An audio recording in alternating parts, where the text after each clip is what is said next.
Welcome to part 7, applying the derivative. We are still talking about derivatives, but in this case, we've already learned a lot of the rules for how to find them. So here we're going to be plugging in numbers to our derivative. We're going to be finding the equation of a tangent line, which we've already done, but we haven't done it yet with our shortcut derivative rules. And lastly, we're going to find horizontal tangents, where our tangent line has a slope of 0. Let's get started with evaluating derivatives at a point. In example 1, we have f of x is a 6-degree polynomial and g of x is a rational function. What we want to do is not only find the equation of the derivative of both f and g, we then want to plug in -1 and 2 respectively. So that is all that finding f prime of -1 means. It means finding f prime and then plugging in -1. So the first thing that we need to do is find f prime. Well, we can see that f is simply a sum or difference of different terms. And so what we are going to do is just use the power rule 3 times here, and then use the constant rule on our constant, the last term here, -4. To use the power rule, again, we want to bring that 6 down out front. So we're going to multiply 6 times 2/3, and then our exponent will be 1 less. In the next term, we want to multiply the 3 by the 5, and then our exponent will be 1 less.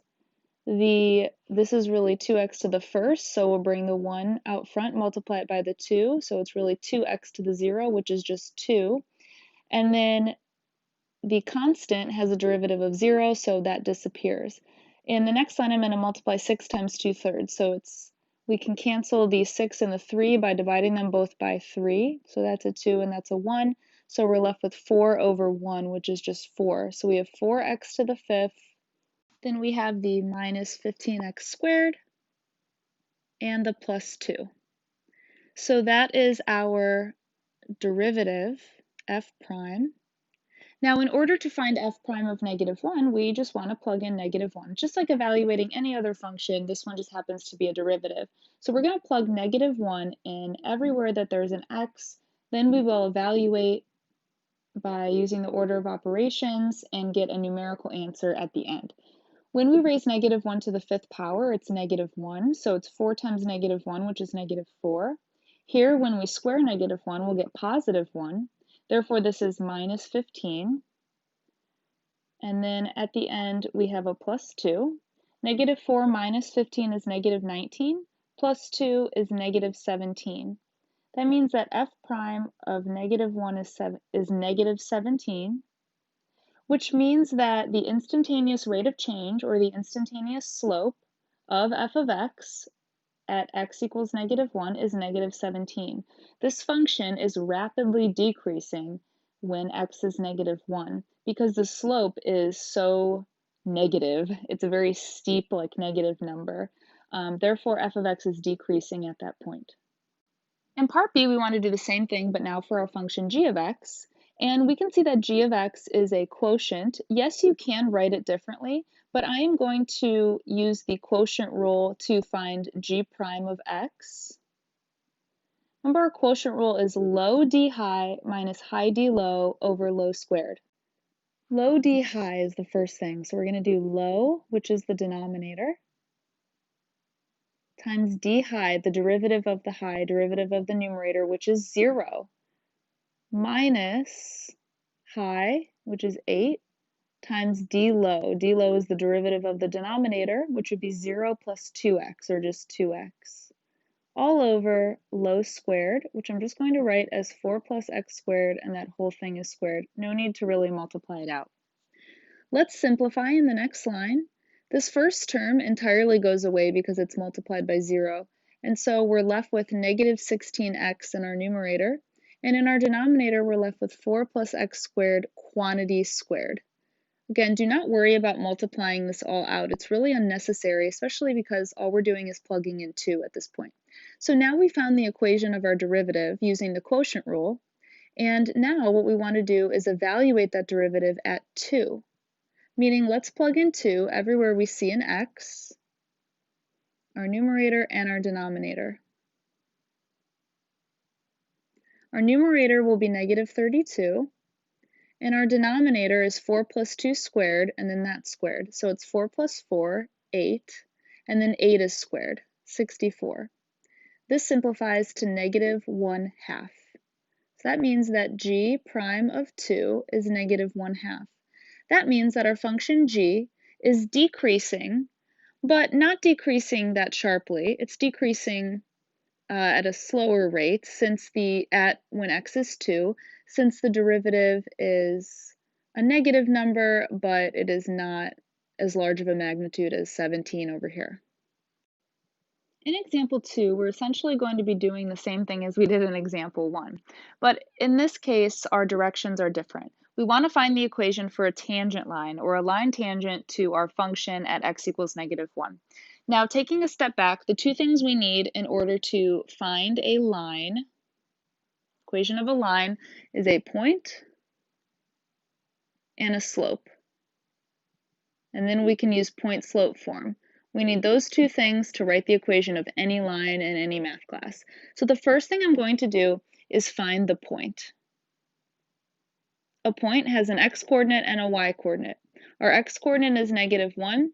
Our y-coordinate is what we get when we plug in negative 1 into our function. So what I'm going to do is plug negative 1 into our function. When we plug negative 1 in, we'll have negative 1 to the 4th plus 2 all over negative 1 quantity squared. And our numerator will have positive 1 plus 2 over positive 1, so that's 3. So that means that our point is the coordinate point negative 1, comma 3. So we have our point. The next thing that we want to do is find the slope. In order to find the slope, we need to find the derivative. Again, derivative is just glorified slope. So in order to find the slope, we need to find f prime. And then plug in negative 1, because that's where we care about the slope at, when x is negative 1. All right, in order to find f prime of x, we can do this in two different ways. Because these two terms up here have a common denominator of x squared, we can break this into two terms and just use the power rule, or we can use the quotient rule. It's really up to you. What I'm going to do is break this into two terms and use the power rule. So I'm going to move some things around first before we get started. Okay, so I've decided to do this in a light blue instead. So I'm going to rewrite f of x before finding the derivative to find the slope at x is negative 1. So I'm going to write these each over x squared. So we have x to the 4th over x squared plus 2 over x squared. Again, I haven't written f prime yet because I haven't done the calculus yet. This is really x squared when we simplify it, and then this term is 2x to the negative 2nd. I did that so I could just find the derivative using the power rule. All right, now I'm going to find the slope, which is finding f prime. Using the power rule, our first term, the derivative is 2x to the first, and our second term, we'll bring that negative 2 out front and multiply by the 2 that's there to get a negative 4, and then it's x to the negative 3rd. All right, I'm going to rewrite this as 2x minus 4 over x to the positive 3rd, since that's how we deal with negative exponents. This is the equation of our derivative. In order to find the slope when x is negative 1, we have to evaluate at negative 1. So we'll plug negative 1 in everywhere that there's an x. This ends up being negative 2, and then this is minus 4 over minus 1, which ends up being negative 2 plus 4, which is 2. So here's what we know so far. We know that our point is negative 1, 3. We found that by given the x-coordinate, and then we found the y-coordinate by plugging it into our original function. And then we found that the slope, which I'll just write as m, is 2, and we found that by finding the derivative and plugging in x is negative 1. The last thing that we need to do is find the equation. And this is essentially the easiest part. We're going to use point-slope form, which is y minus y1 equals m x minus x1. So we'll have y minus 3 equals m, which is 2, and then x plus 1. Distributing the 2 through, we'll have 2x plus 2, and then adding the 3 over to get y equals, we'll have 2x plus 5 as our tangent line there. So I brought this up on Desmos. The red is our original function. It's real weird looking. And then the blue is our tangent line. And we can see that this is the coordinate point -1, 3. That is obviously where they intersect. And our tangent line hits the function once there. Yes, it does hit the function again. But when we say a tangent line hits a function once, we mean in that area. It's not like going through it twice in that local area. It is showing how the function's changing at this point. And the slope of this tangent line ends up being 2. So we can see, we can zoom in a little bit, and we can see that it really is touching at that coordinate point, -1, 3, and it's describing how our function is changing at that exact point. It's the instantaneous rate of change is the slope of this blue tangent line here. The last idea that we're going to explore today are horizontal tangents, and I will also look at this in Desmos too, just to show you a visual aspect of what this means. Horizontal tangent means a horizontal tangent line, and the slope of a horizontal line is 0. So really what horizontal tangents mean is when is the derivative equal to 0. So in order to find the horizontal tangents, we need to find the derivative and set it to 0. Cool, easy enough. We know how to find derivatives and we know how to set something to 0. So let's get started. In part A, to find the derivative, we're going to use the power rule. We'll multiply 3 times 2 over 3, which, cool, that's just a 2. The 3's cancel. So this is 2x squared.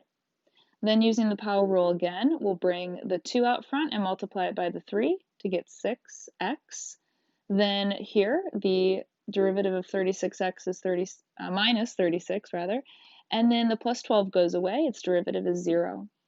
Okay, so we have found the derivative. Awesome. So now we want to know, when is the derivative equal to 0? That means we have a horizontal tangent, because the tangent is the line, and the slope of that tangent is the derivative. So we want to know, when is that derivative 0? When is that line horizontal? So we're going to set it equal to 0.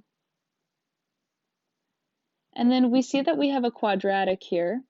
We have a quadratic trinomial. I want to see if it's factorable. The first thing I'm going to do is realize that there's a GCF of 2. When we factor that GCF out, what we'll have remaining is this quadratic trinomial here. And to see if it's factorable inside, we want to see, are there two numbers that multiply to -18 that add to 3? Yes. So this is a factorable quadratic. It factors into x plus 6 and x minus 3. And if you're unsure if that works, go ahead and multiply this back out, and you'll get back here. Multiply back out by 2, you'll get back here. Factoring is just reverse multiplication. Now we're not done yet. The last thing that we have to do is set each one of our 3 factors equal to 0. Now setting this factor of 2 equal to 0 is not going to help us because it doesn't have an x in it. But I'll just show you that we do set each factor to 0 to solve. This does not provide us with any answers. This provides us with x equals -6, and this provides us with x equals 3. So this is saying that when x is -6 and when x is 3, we have horizontal tangents to f of x. Let's check that out and see if that's correct. All right, so I've put this function in, and actually this function was so intense I had to divide everything by 3. It's still the same function though. So let's take a look. This is the coordinate point when x is 6. And y is 64. There's a horizontal tangent line here. If we were to draw the tangent line, it would be horizontal right through there, because this is a local maximum point and our function's neither increasing nor decreasing. Therefore, the derivative is 0. We have a horizontal tangent, which is pretty cool. If we were to then move to our other spot, which is when x is 3, so we have to travel real far here. Here we go. This is the coordinate point when x is 3, and we have 3, -17. We can clearly see, again, this is a local minimum, and therefore, again, the tangent line will be horizontal because the derivative is, again, 0. In part B here, we also want to know, when is the derivative 0, right, to find the horizontal tangents. So again, we want to find the derivative, g prime, and we'll use the power rule. So this will be 4x cubed And this will be minus, we'll bring the 2 out front and multiply 40x. Then we want to set that equal to 0. Again, we don't have a quadratic, but we do have the option to first factor, which should always be your first step when setting a polynomial to 0. So I can see that I can factor out a 4x from both terms, that's our GCF, and we're left with x squared minus 10. Now I'm going to again use the zero product property and set each of our two factors equal to 0. So I'll have 0 equals 4x, and I'll have 0 equals x squared minus 10. When I divide both sides by 4 here, I'll get that x is 0. That's one answer. And then over here, I'll add 10 to both sides to get x squared equals 10. Yes, I switched the sides around. I like having x on the left. Then I'll take the square root. When you take the square root in an equation, you do have to make sure that you put the plus or minus out in front. And so we have 3 places where we have horizontal tangents in g of x at 0, negative root 10, and positive root 10. And of course, you can still check this on Desmos to see. So here is our function on Desmos. And we said when x is 0, we had a horizontal tangent line. That's a local maximum, so our tangent line would be horizontal there. And then at negative root 10 is like 3.1 or so. So at negative 3.1-ish, we have to go down very far to find that. Wow, so I've scrolled down very far. I didn't realize how far we had to scroll. We can see that this point here is, the x coordinate is negative square root 10, and that is a local minimum, and then, or absolute minimum actually. And then the tangent would be horizontal there, and then over here, the tangents would be horizontal at both of these since they are where a function is neither increasing nor decreasing. And there you have it. We've applied the derivative by plugging in a number to the derivative, finding the equation of a tangent line using that evaluation of the derivative, and also finding horizontal tangents. So if you struggled at all finding the derivative, make sure that you have the power rule down as well as the product, quotient, and other rules that we've learned, because in order to be successful for the rest of calculus, we need to make sure we understand the derivative rules and how to use the derivatives.